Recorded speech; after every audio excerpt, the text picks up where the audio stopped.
හැමෝම සාදරයෙන් පිළිගන්නවා YaxaSRI YouTube channel එකෙන් අරගෙන Adobe Premiere Pro tutorial series එකේ පස්වෙනි වීඩියෝ එකට. ඉතින් අද වීඩියෝ එකකින් මම කතා කරන්නේ effect control panel එක ගැන.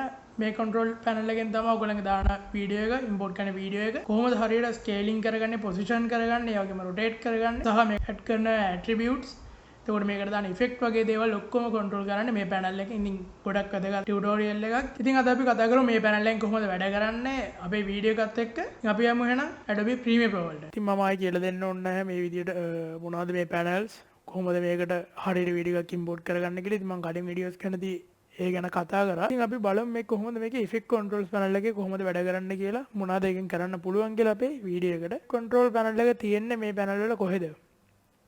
මෙතන තියෙන effect control panel එක නෙමෙයි, මේක effect pad එකක එහෙම නැත්නම් වෙනම එකක්.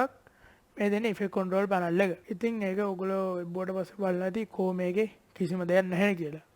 ඉතින් ඊට කලින් ඔයා ක්ලික් කරලා ඉන්න ඕනේ ඔයාට අවශ්‍ය මොකේද settings හදා ගන්න ඕනේ කියන වීඩියෝ එකේ අදාළ වීඩියෝ එක ක්ලික් කරලා ඉන්න ඕනේ. ඉතින් ඔයාලට වෙනවා ඉතින් මෙන්න මේ විදිහට අපිට window එකක් ඇරලා තියෙනවා. මේ වීඩියෝ එකට එහෙම නැත්නම් මම මේ දාගෙන තියෙන image එකක්, මේක වීඩියෝ ගන්න නෙමෙයි. ඒකට අදාළ සියලුම settings basically මෙතන අපිට හදා ගන්න පුළුවන්. මේ විදිහට ගත්තාම අපිට පළවෙනිට වෙන්නේ motion කියලා title එකක් යටතේ අපිට open කරගන්න පුළුවන්. මෙන්න මේ විදිහට drop box එකක් යටතේ position එකයි scale එකයි කියලා දෙකක් බලා ගන්න පුළුවන්. ඉතින් මොනවද අතර මේකෙදි වෙන්නේ? මේකෙදි වෙන්නේ ඔයාලට පුළුවන් position එක කියන යටතේ මේ jeep එකේ මම මෙතන vehicle එකක් දාලා තියෙනවා. ඉතින් මේකෙදි position එක වෙනස් කරගන්න මට පුළුවන් ඔන්න මේ image එක මෙහාට කරගන්න වීඩියෝ එකේදී. ඉතින් එතකොට එන්නේ blackout screen එකක් ඔයාගේ වීඩියෝ එක play වෙද්දි. එතකොට blackout screen එක තමයි වීඩියෝ එක එහෙම render කරාට පස්සේ එහෙම නැත්නම් export කරාට පස්සේ පේන්නේ. ඉතින් මම මේ වීඩියෝ එක මෙන්න මේ විදිහට උඩට කරන්න පුළුවන්. එහෙම නැත්නම් අනිත් පැත්තකට පල්ලෙහාට ගමලා. මේක කරන්න mouse එක මෙතනට අරන් ගිහිල්ලා මේක දෙන දෙපැත්තට දකුණු අත පැත්තට වම් අත පැත්තට mouse එක ගෙනියන්න. ඉතින් දකුණු අත පැත්තට ගෙනියද්දි පල්ලෙහාට යනවා වගේම වම් අත පැත්තට ගෙනියද්දි උඩට යනවා. මෙතනට ගෙනිච්චාම දකුණු අත පැත්තට ගෙනිච්චාම දකුණු අත පැත්තට වගේම වම් අත පැත්තට ගෙනිච්චාම වම් අත පැත්තට මේ image එක move කරගන්න පුළුවන් position එක යටතේ. ඉතින් මම මේ ටික undo කරගෙන ඉන්න. undo කරන්නේ control Z වලින්. ඊළඟ දේ තමයි scale කියන්නේ මොකද්ද? scale කියන එකෙන් අපිට පුළුවන් මෙන්න මේ විදිහට image එක zoom කරගන්න. image එක zoom කරගන්න පුළුවන්. ඉතින් මට ඕනේ image එකේ මෙන්න මේ jeep එකට අදාළ කොටස zoom කරගන්න. ඉතින් මට zoom කරගත්තාම ඔයාලට පේනවා ඇති මේකේ එන්නේ zoom වෙන්නේ මේ headlight එක හරියට වගේ. ඉතින් ඒ වුණාට මට jeep එක හරියට zoom කරගන්න ඕනේ මේ වටේ තියෙන ටික පොඩ්ඩක් අඩු කරලා. ඉතින් ඒක කරගන්න කොහොමද? ඒක කරගන්න අපිට පුළුවන් මෙතනදී ඔයාලට පේනවා ඇති හැමතැනකම මේ again මාරු වෙනවා. ඉතින් ඔයාලට මේවා reset කරගන්න විදිහ මම තව ටිකකින් කියලා දෙන්න. ඉතින් ඊළඟට ඔයාලට පුළුවන් මෙතන තියෙනවා scale width එක. ස්කේල් width එක enable කරගන්න ඔයාලට මේ uniform scale කියන එක untick කරන්න වෙනවා. ඒතකොට ඔයාලට පේනවාද මේ ෆොටෝ එක තිබ්බේ මෙන්න මෙහෙම. මම මෙතන 124ට දාලා තිබ්බේ. ඉතින් මම මේක 100ට ගේන්නම්. හරි මේ දින original size එක මම uniform scale එක untick කරගත්තා. untick කරගත්තට ඔයාලට පේනවා ඇති මෙතන scale height එකයි scale width එකයි වෙන වෙනම අපිට adjust කරගන්න පුළුවන්. ඒ කියන්නේ මම ඉස්සෙල්ලා කිව්වා මට headlight එකයි නෙමෙයි zoom කරගන්න ඕනේ, මට මේ jeep එකට දාලා කොටස විතර zoom කරගන්න ඕනේ. ඉතින් මම එහෙම කරන්නේ මම මේ position එක කියන තැනින් මෙන්න මේ විදිහට මෙහෙම අදින්න පුළුවන්. ඔයාලට පුළුවන් මේකෙදි මෙන්න මේ විදිහට උඩට ගන්න. ඔයාලට image එක පොඩි එකක් නම් තියෙන මෙන්න මේ විදිහට zoom කරගන්න පුළුවන්. ඉතින් මට ඕන කැලල මට මෙන්න මේ විදිහට ඕනේ. මේක මම මේ විදිහට උස්සර ගන්නම්. මම මේ විදිහට පොඩ බලලා කරලා මට පුළුවන් position එකෙන් මේකේ තියෙන position එක change කරගන්න මෙන්න මේ විදිහට. ඉතින් මට jeep එකේ ෆොටෝ එක ඕන උනේ මෙන්න මේ විදිහට. ඉතින් මට පුළුවන් මේ ෆොටෝ එක ගොඩක් ඇදිලා නම් මෙන්න මේ විදිහට හදාගන්න scale එකේ width එකෙන් ඒගොම ඔයාලට ගොඩක් උස්තර ගන්න ඕන නම් මේක height එක කරා change කරගන්න පුළුවන්. position එක කරාත් අපිට අවශ්‍ය පරිදි මෙන්න මේ ෆොටෝ එක හරියටම මේ විදිහට move කරගත්තට පස්සේ ඔයාලට ඕන විදිහට හදාගන්න පුළුවන්. ඊළඟට බලමු කොහොමද මේකේ rotation part එක කරන්න කියලා. මේ rotation part එක කරන්නේ කොහොමද? මෙතන තියෙනවා rotation කියලා එකක්. ඉතින් මෙතනදී මට පුළුවන් ෆොටෝ එක දකුණු අත පැත්තට කරාම අංශක ගන්නට මේක ෆොටෝ එක සම්පූර්ණයෙන්ම අනිත් පැත්තට වගේම දෙපැත්තටම ෆොටෝ එක rotate කරගන්න. ඉතින් ෆොටෝ එක rotate කරන්නේ මේ විදිහට. ඊළඟට බලන්න පුළුවන් මෙතන ඇංකර් පොයින්ට් කියලා එකක් තියෙනවා. ඉතින් ඔයාලට මේ ක්ලික් කරන්න පස්සේ බලා ගන්න පුළුවන්. මෙතන පේනවා ඉතින් මම හිතන්නේ මෙතන තියෙනවා පොයින්ට් එකක්. ඉතින් මේ පොයින්ට් එක ඔයාලට පුළුවන් එහෙම ඇඩ්ජස්ට් කරන්න. ඒ කියන්නේ ඔයා හිතන්න මට ඕනේ මේ ඉමේජ් එක මෙන්න මේ හරියෙන් විතර රොටේට් වෙන්න කියලා. ඉතින් මට පුළුවන් මෙහෙම දීදී මෙන්න මේ හරියෙන් ඉමේජ් එක රොටේට් කරන්න. ඉස්සෙල්ලා වුණේ ඉමේජ් එක මැද්දෙන් රොටේට් උනේ. දැන් මේ ඇංකර් පොයින්ට් එක තියෙන හැරින් තමයි ඉමේජ් එක රොටේට්. මම ඔයා හිතන්න මට මේ හරියෙන් ඕනේ කියලා. මට මෙන්න මේ හරියෙන් ඉමේජ් එක රොටේට් කරගන්න පුළුවන්. ඊළඟට මේ මොකද මේ ඇංකර් පොයින්ට් එක. ඇංකර් පොයින්ට් එක වෙන්නේ මෙන්න මේක මේ විදිහටම අයින්ට කරාට පස්සේ ඇංකර් පොයින්ට් එක එක තැනක තියෙන ඉමේජ් එක තමයි එහෙම යන්නේ. ඊට පස්සේ මම ආයෙත් රොටේට් කරොත් එහෙම ඉමේජ් එක මෙන්න මේ විදිහට තමයි රොටේට් වෙනවා බලා ගන්න පුළුවන්. මොකද අපේ ඇංකර් පොයින්ට් එක තියෙන්නේ බ්ලැක් අවුට් ස්ක්‍රීන් එකේ. ඉතින් මේ විදිහට තමයි රොටේෂන් පාර්ට් එක අපි කරන්නේ. ඇන්ටි ෆ්ලිකර් කියන පාර්ට් එක, ඒ වගේම මෙතන තියෙනවා ඔපැසිටි කියන පාර්ට් එක, ඊට පස්සේ මෙතන ටයිම් රීමැපින් කියන පාර්ට් එක. ඉතින් මේ තුනම ගැන මම දෙවෙනි වීඩියෝ එකේදී කතා කරන්න. මොකද මේ ටික පොඩ්ඩක් ඇඩ්වාන්ස් ටිකක්. මොකද බේසිකලි අපිට මේ ටික ඇති හොඳටම වීඩියෝ එක එඩිට් කරගන්න. නමුත් මේ ගැනත් අපි දැනගන්න ඕනේ. මොකද අපිට හැමදාම බිගිනර් ලෙවල් එකේ ඉන්න බෑ. අපිට ප්‍රෝ ලෙවල් එකට එහෙම නැත්නම් එක්ස්පර්ට් ලෙවල් එකට හැම වෙලේම එන්න ඕනේ. ඔයගොල්ලොත් හැම වෙලේම try කරන්න මොකක් හරි අලුත් දෙයක් කරන්න.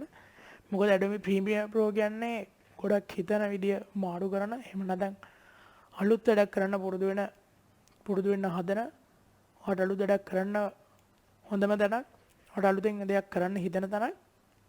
ඉතින් try කරලා බලන්න අනිවාර්යෙන්.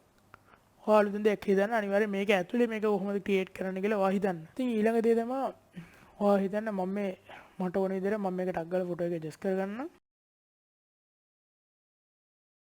මේ විදිහට ෆොටෝ එක ඔයාලට අවශ්‍ය පරිදි හදාගත්තට පස්සේ ඔයාගේ මෙතන තියෙන මෙන්න මේ සංකේත වලට අපි කියන්නේ පැරාමීටර්ස්. ඉතින් මේ පැරාමීටර්ස් ඔක්කොම මාරු වෙලා තියෙන්නේ. ඔය හිතන්න මට මේ තියෙන දේවල් ආයෙත් තිබ්බ විදිහටම හදා ගන්න ඕනේ. ඉතින් ඔයාලට පුළුවන් මෙතන එකින් එකට මේවා මෙතන තියෙන රීසෙට් ඉෆෙක්ට් කියලා එකක්. නැත්නම් රීසෙට් ඉෆෙක්ට් එකේ බොත් එහෙම පොසිෂන් එකයි ස්කේල් එකයි ඔක්කොම රීසෙට් වෙනවා. නමුත් ඔයාලට ඕනේ පොසිෂන් එක විතරක් නම් රීසෙට් කරගන්න.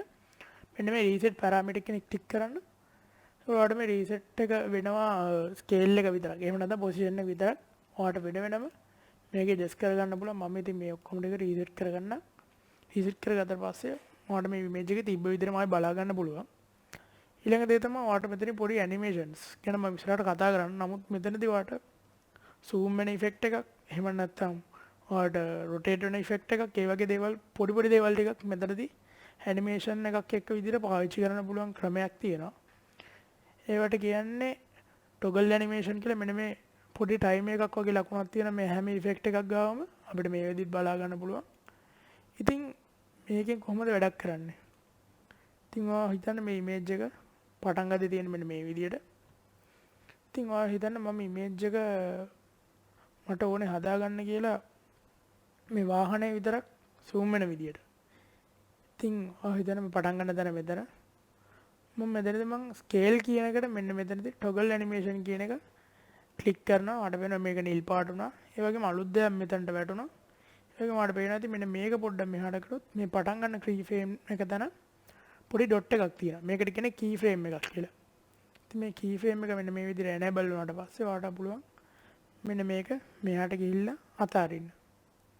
අතාරියට පස්සේ ආයෙත් මෙතන ඇඩ්ජස්ට් කරද්දී මට වෙනදී එතනත් key frame එකක් ඇක්ටිව් වුණා. ඉතින් මම හිතනවා මම මේ headlight එක focus කරගන්න ඕනේ. මෙන්න මේ විදිහට කරගන්න ඕනේ.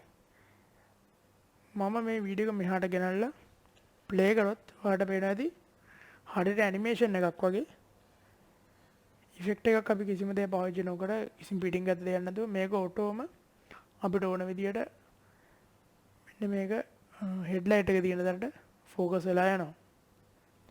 මේක අපිට මේකේදී ඩීටේල්ස් ගාති පොඩ අඩු වුණාට පේන්නේ ප්‍රොසෙස් එකේදී කොහොමද අපිට රෙන්ඩරින් කරගන්න පහසු වෙන්නේ. එහෙම නැත්නම් ලයිව් ප්‍රිවියු මෝඩ් එකේ පොඩක් අඩු කරලා තියෙන ක්වොලිටි එක. නමුත් මේක එක්ස්පෝර්ට් කරද්දී හොඳටම ඩීටේල්ස් අතව බලා ගන්න පුළුවන්. මොකද මම දාලා තියෙන full HD wallpaper එකක්. ඉතින් ඔය එක්ස්පෝර්ට් කරන එකේ ක්වොලිටි ඒ විදිහටම රඳව ගන්න පුළුවන් එක්ස්පෝර්ට් කරගත්තට පස්සේ. හරි මෙන්න මේ විදිහට අපිට බලා ගන්න පුළුවන්. මේක මෙතනටම zoom වෙනවා. ඉතින් අපි කොහොමද මේකෙන් තව වැඩක් ගන්නෙ? මේ වගේ දේවල් හැම ඇට්‍රිබියුට් එකෙන් බලා ගන්න පුළුවන් මම පොඩ්ඩක් පොසිෂන් එක කොහොමද පාවිච්චි කරගන්න කියලා කියන්නම්. පොසිෂන් එකෙත් ඔයා හිතන්න කොහොමද මේක පාවිච්චි ගන්න ඕනේ කියලා.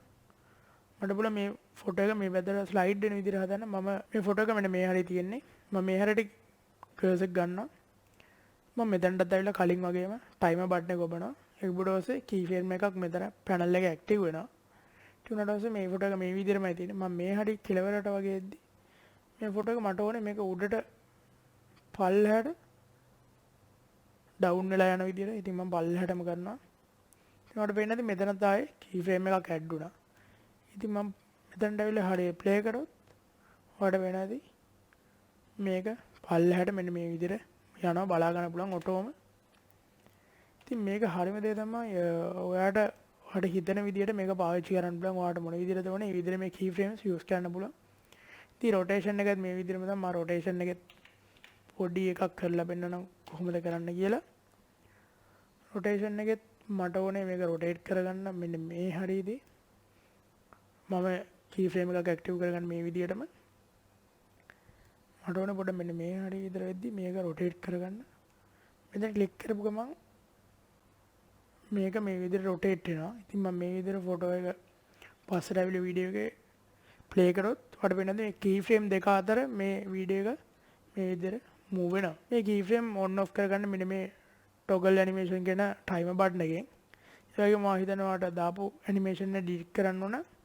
මේක උඩ click කරලා delete button එක ඔබන්න delete වෙනවා. ඒ වගේම නැත්තම් මේක උඩ double tap කරාම මෙන්න මේ විදිහට close කරන්න කියලා message box එකකින් අපිට message එකක් පෙන්නනවා. හරි මේ විදිහට තමයි කතා කරන්න තියෙන්නේ. අවසාන වශයෙන් කියන්න තියෙන්නේ මෙන්න මේ අපි add කරගත්ත දේවල් ඔයාලට off කරගන්න. මෙතන තියෙන්නේ reset panel එක. ඒ කියන්නේ සම්පූර්ණයෙන්ම අපි හදපු settings ඔක්කොම නැති වෙලාම යනවා. ආයෙ ඔයාලට shift delete කළා ආයෙත් ඔයාලට shift undo කරලා ගන්න පුළුවන්. නමුත් ඔයාලට temporary මේක අයින් කරගන්න ඕනේ නම් ඔයාලට ඒකත් කරන්න පුළුවන් ලේසි ක්‍රමයක් Adobe Premiere Pro වල දීලා තියෙනවා. ඒක හිතන්න මම මෙන්න මේ විදිහට ගන්නෙ. ඉතින් මම දැන් මෙතන scaling position එක එහෙම නැත්නම් motion effect එක සම්පූර්ණයෙන් මාරු කරලා තියෙන තිබ්බ එකට වඩා මට temporary මෙන්න මේ FX කියන ලකුණ on off කරගන්න පුළුවන්. මෙතන තියෙන FX කියලා බටන් එකක්. ඉතින් මේක අපිට බලා ගන්න පුළුවන් toggle the effect on or off කියලා. ඉතින් මේක off කරගත්තොත් ඔයාලට පුළුවන් temporary හදපුවා parameters කිසිම දෙයක් වෙනස් වෙලා නැහැ. ඒක ඒ විදිහටම තියෙනවා. මෙතන ඉරකින් කැපිලා තියෙන්නේ. ඒ කියන්නේ මේක off වෙලා තියෙන්නේ. මේක on කරොත් මෙන්න මේ විදිහට අපිට තියෙන parameters වලටම image එකට මොකක්ද උනේ කියලා බලා ගන්න පුළුවන්. ආයෙත් මේ වගේ on නැත්නම් off කරලා දාන්න පුළුවන්. හැබැයි reset button එකේ පොත් වෙන්නේ සම්පූර්ණයෙන් මේකට අදාළ දේවල් reset වෙලා යනවා. මෙතන parameter එකේ තියෙනවා.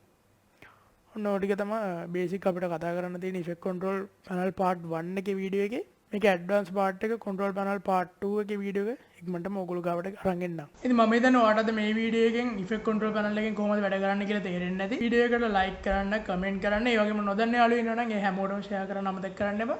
ඒ වගේම මෙතන subscribe button එක තියෙනවා. ඔයාමගේ channel එක තාම subscribe කරලා නැත්නම් දැන්ම subscribe කරන්න. එහා පැත්තේ bell icon එකක් තියෙනවා. ඒකත් ඔබන්න අනිවාර්යෙන් මේක එබුවොත් විතරයි ඔයාලට මම වීඩියෝ එකක් දාපු ගමන් notification එකක් වගාවටම ගෙන්න ගන්න පුළුවන්. අපි අලුත් දවසක තවත් අලුත් tutorial එකකින් ඉක්මනටම හම්බෙමු. හැමෝටම සුබ දවසක්.